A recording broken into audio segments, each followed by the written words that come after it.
Ready, Temperistic here, back again for another video. And I've been seeing a lot of people after beating the new Halo remake make a Halo tier list. So I was like, you know what? Might as well do it too. Why not? Haven't really done one of these before. So yeah, I guess we just drag and drop, and it's pretty simple, pretty straightforward. So let's get into it here. Now I will say before I do this that I think it is fair to rate these in the year 2026, not when they came out. As we all know, Halo Master Chief Collection was broken when it came out. Halo 5 was missing Big Team Battle and Forge when it came out.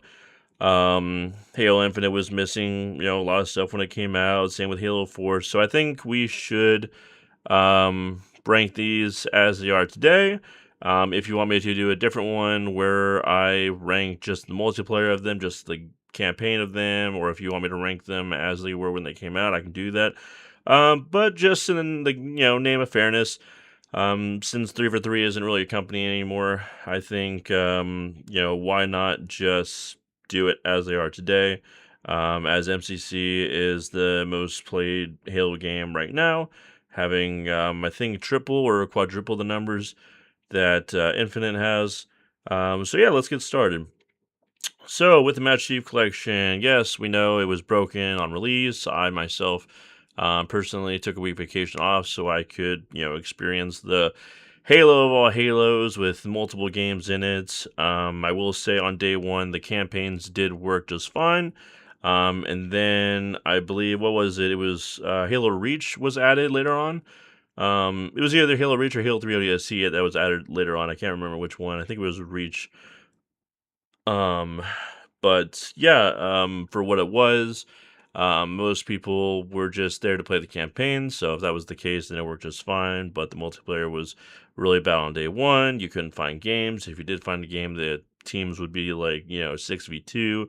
But we're not here to beat the dead horse. We're just here to rank the game. But today, the game is very playable. You can do whatever you want in the game. You can play Firefight, you can play any Halo game you want, and usually you can find games, especially if you search in social.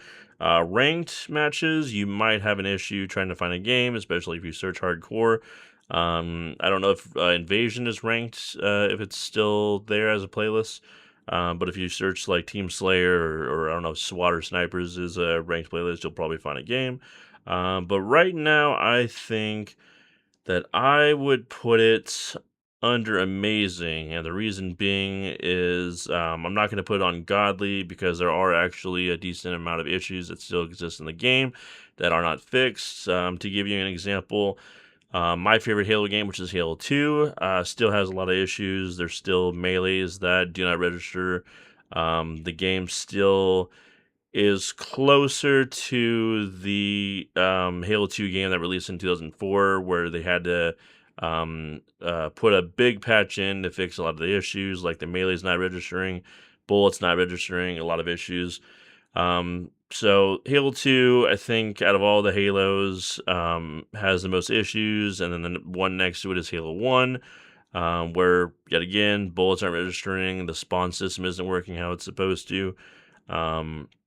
So that's the reason why I don't put it under godly, but I will put it on amazing because, you have all those games packaged together. They brought it over on Steam, and I don't know if it's cross-save or not. I know a lot of people day one they had to buy Reach separately from MCC, so I'm not sure about that. But anyway, it's an amazing game right now. You can play any Halo game you want, besides, the new ones. But you can play Halo 1, 2, you even have Halo 2 Anniversary. Excuse me for a second. Ah, I had a hair in my mouth. Um, yeah, I mean, you also have Halo 2 Anniversary. It was unfortunately, it was a bummer that we only got, 6 maps or something in Halo 2 Anniversary, and we didn't get some that were shown in a trailer, like Beaver Creek. Um, but for what it is and the price right now, yeah, I have to put it on amazing. So let's move on to the next game here. I actually just found out about this when I loaded up this tier maker that there actually is a Halo game on the Atari, called Halo 2600. If we move on over to this tab here, you can see a little screenshot there. There's tons of gameplay on YouTube for you to check out, but it is exactly what you would expect it to look like on an Atari. Some guy, Ed Fries, was inspired by Halo 3, and in 2010 decided to put it on the Atari. I had no idea about this, but yeah, it's a side scroller. It's 2D. Um, the graphics are what you expect on an Atari. You move page to page, and there's elites to shoot and things like that. But for what it is, it looks pretty good. But having not played it, as I don't own an Atari, and I'm sure most of us don't have an Atari, I will probably just end up putting it under good. For what it is, I think it's good. Moving on over to the OG Halo Combat Evolved. I'm not sure if I want to put it under amazing or godly because it doesn't have an online multiplayer. I mean, you could play it back in the day with Xbox Connect Online, um, but in its soul, it was mainly a family game, a couch co-op game. And I am gonna put it under godly because it started the FPS genre, and it inspired a bunch of games, and especially with Major League Gaming coming out because of Halo. I got to put it there because it was ahead of its time, and it originally was going to come out as a RTS strategy game, but they pivoted and they thought it would be better for it to be an FPS game. Thank God for that. And yeah, I don't think more needs to be said. It's just the phenomenal beginning of a great franchise, and that's why I got to put it there. Oh yeah, and when I rank these, I'm combining the multiplayer and the campaign together. So moving on to the next one, Halo 5, where the campaign is bad, but the multiplayer is for the most part good. I'm gonna put this under meh because it is the worst campaign in the franchise. It was falsely advertised, falsely marketed. Hunt the Truth was amazing. The trailers were amazing, but when the game came out, it was a complete lie. You only got to play as the Master Chief for, I believe, like 3 missions. It was just what the fuck did you do here? Multiplayer wise, I thought Warzone was a very cool idea. I thought the rec pack system, while it was predatory, it was pay to win. Me being a card nerd, having grown up with Magic the Gathering and Yu-Gi-Oh and Pokemon, I enjoyed opening rec packs. Um, and Warzone, I thought was a cool idea. You had a firefight. I thought the UI was really good. We had a ranked system that was, not too bad. So I'm just gonna put it under meh. You know, decent multiplayer, bad campaign. Um, and especially going from Halo 4 to Halo 5, where you had no ranked mode, or any ranked online. I think Halo 5 was a step in the right direction, and especially they did bring back leaderboards and things like that, and it had a really good service record where you could not only look at your KD, you could look at your KDA, but you could look at it for each playlist. You could you had every single stat that you pretty much wanted. And then I believe you could look at more stuff on Halo Waypoint as well. So for that, I'm just going to put it under meh. Next one is Halo Fireteam Raven. For those that don't know, if you go to Dave and Buster's or any kind of arcades that are still around, some of them will have a arcade machine called Halo Fireteam Raven, where you and somebody else can man this handheld assault rifle looking machine gun, and basically just elites and grunts. They come up on the screen, and you got to take them out before they hit the screen. It's just a traditional House of the Dead shooter, or whatever shooter you want to name, where if you don't kill the enemies fast enough, then they take away 1 health point. And yeah, so I played it. I thought it was good. Nothing crazy, just a you know just a regular shooting arcade game that was just Halo. So I thought it was good for what it was. Moving on to Halo Infinite, where the campaign was not too bad and the multiplayer was decent. I think that I will put this under good. I don't think it was great because going from Halo 5 to Infinite, we lost a lot of those things. We lost a lot of social features. We couldn't look at our KDA anymore. All we could see is how many games we played, how many custom games we played, and something else that I can't remember. It didn't have a progression system. It was way too many battle passes, and I think we just kind of got lost in the sauce with the whole live service um thing model, and that 10-year plan went out the window, and they delayed it for a year at release, and it still was released in a unfinished state, with no co-op or online co-op or whatever, couch co-op, whatever. And then I believe Forge we had to wait for too. So I'm just gonna put it under good because um, there wasn't anything with it that was really bad. I mean, me personally, I don't like all the kid stuff. I don't like the AI that talks to you. I don't like the outlines. I don't like when you die. There's customizable death animations, but in 2026 when they're trying to get kids to play their game, it is what it is. There was no blood, so hopefully in Halo 7 that gets added back. Next, we have the two tablet slash mobile slash twin stick shooter games that a lot of people didn't like for whatever reason.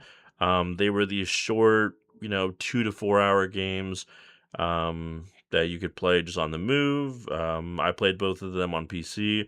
I thought they were both good for what they were. Obviously, if you compare them to a AAA game like one of these, it's gonna be bad because it's like I said, it's only 2 to 4 hours long.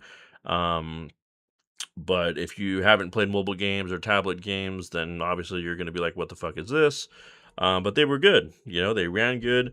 Um, Spartan Strike, I forget who you play as, but Spartan Assault, you play as um Commander Palmer. I think Spartan Assault was before Strike. Correct me if I'm wrong on that.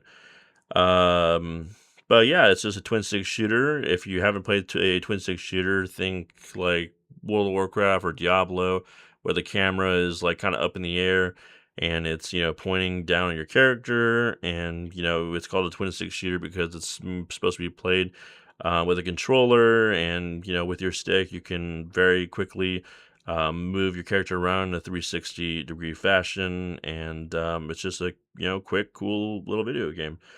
Halo Wars 2. I don't know why that's before Halo Wars 1. Let's do Halo Wars 1 before we do 2, because well, okay, never mind. We already messed up the order. Okay, Halo Wars 2.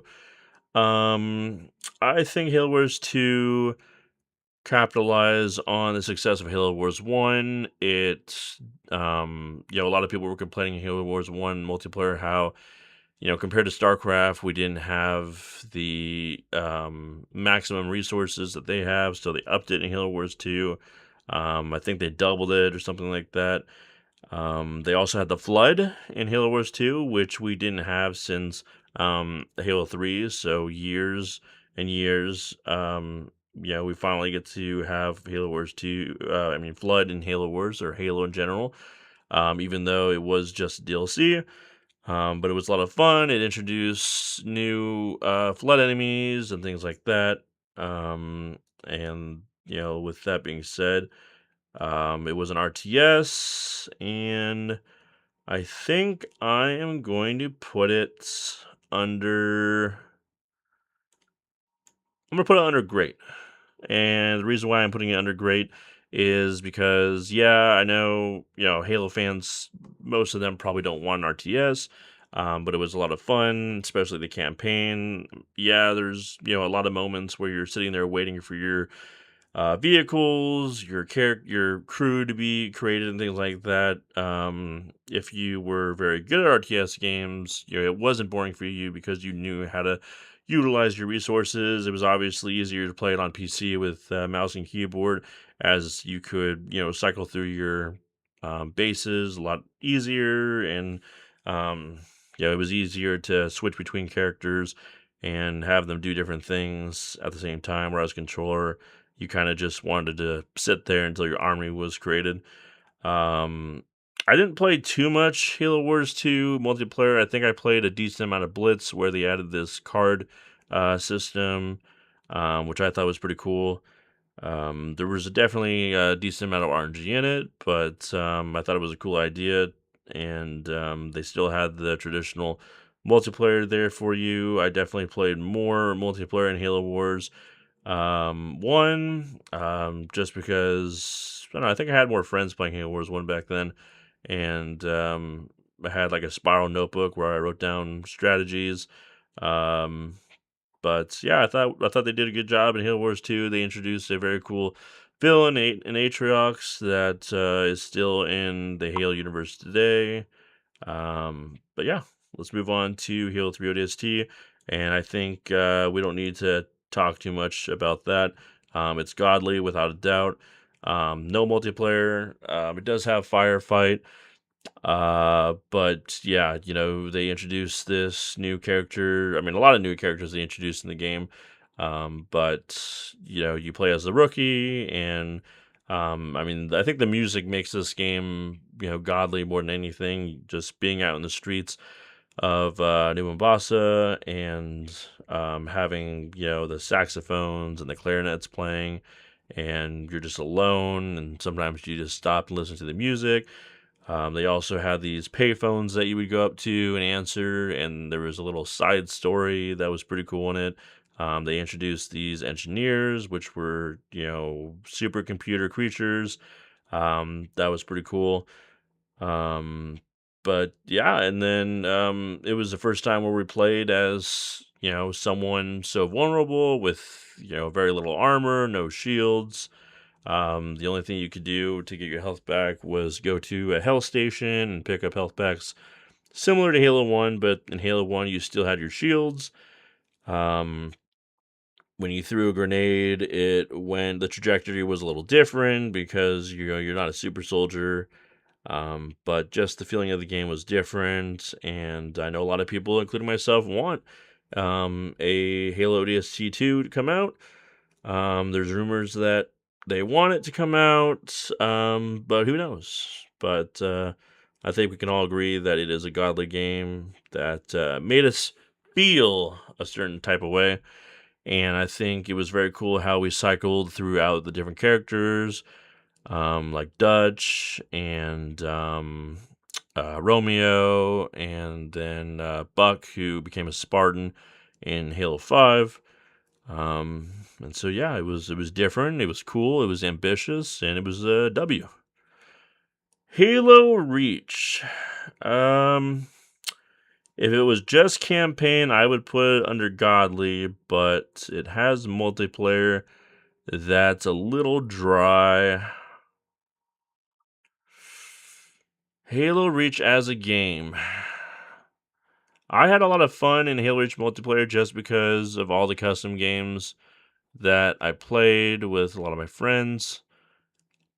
And yeah, I don't know, I think I played custom games more than I played regular multiplayer. Even though I did get Inheritor, they also had commendations, and you could unlock a lot of different armor through them. But the maps were colorless, the maps were dry. Forge mode was very basic, bare bones in the game. There wasn't a ranked mode besides the arena where that was like the first time we had like a bronze through onyx kind of type of thing.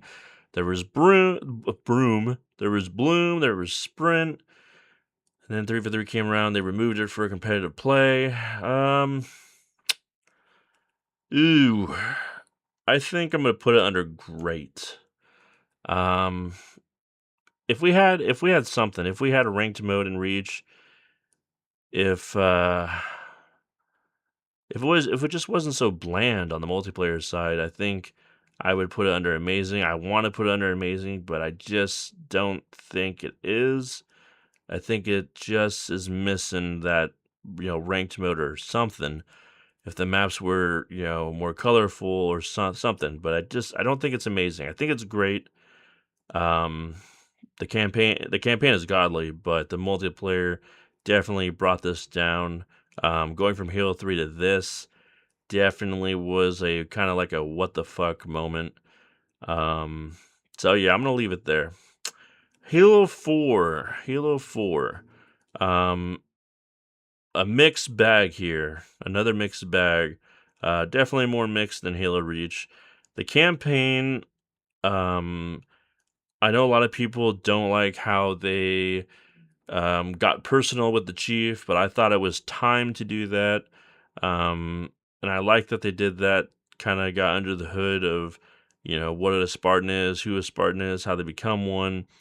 Um, the multiplayer was definitely bad, no ranked mode. The maps were terrible. Um,